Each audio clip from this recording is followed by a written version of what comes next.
Yeah. So, what does this spot mean to you? Did Ansel make any interesting photos from this bridge? He made a lot of photos. Actually, the picture from the bridge in the winter. It's it's Half Dome Merced River winter. And 39 was my mom's favorite picture. Yeah. She loved it. And that was taken right to the bridge. There's Tom Puck. And part of that was because their first business, the first years that he had business was right over here, 100 yards from where we are right now. This is the old village. Yeah.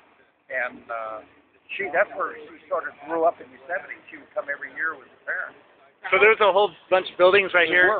And they're all gone now. The only thing left is the chapel. Wow. And did your mom go with him on a lot of his trips? A lot of the early ones. Then when the kids came along, she was, and when her father died in 36, she took on the responsibility of running the shop. Yeah. So she didn't have the freedom. Yeah. And then when I got old enough to go with him, I was the one that went. Sure. Yeah. How often did he go on trips during the years? I mean, was it half the time of the year? In the 30s. Every summer. To, with the Sierra Club trips into the backcountry of here, Sequoia Kings Canyon.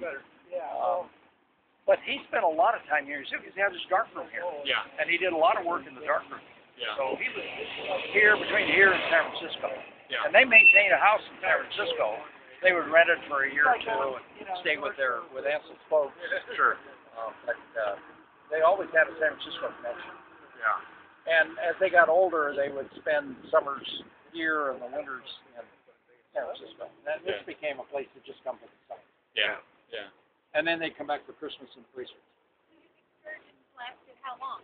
When he go? Well, I went with him to Alaska that summer, and we were gone for about 6 or 7 weeks because we did Alaska, and then we came back and we did a workshop in Yellowstone. And so that was an extended summer. But most of the trips were probably 3 weeks. We'd drive down to Southwest somewhere, up to Yellowstone or something. They were 3 weeks, probably 3 weeks. Have you ever been here again when the moon's rising over the Half Dome?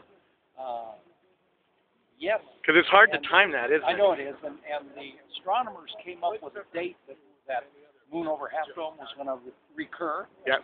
And I didn't come up for it. My wife did. They got a picture of her out in the meadow holding up the original, and here it is, Half Dome with the moon. And it's a great day. The newspapers were all over it. I mean, I bet. all of the local papers are up here to take pictures of that event. Yeah. The moon coming up over Half Dome. Yeah. How often? I don't know how often. It's not often. Not often enough. I remember being here on the bridge in January one year. It will happen again. Yeah. I remember being here when the moon came over Half Dome, not the way it was pictured, but just over it. And there was 200 photographers out here, and it was freezing cold in January. Yeah.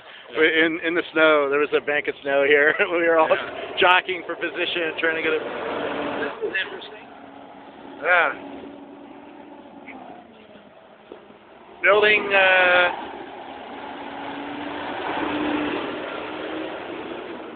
Yosemite never stops, does it?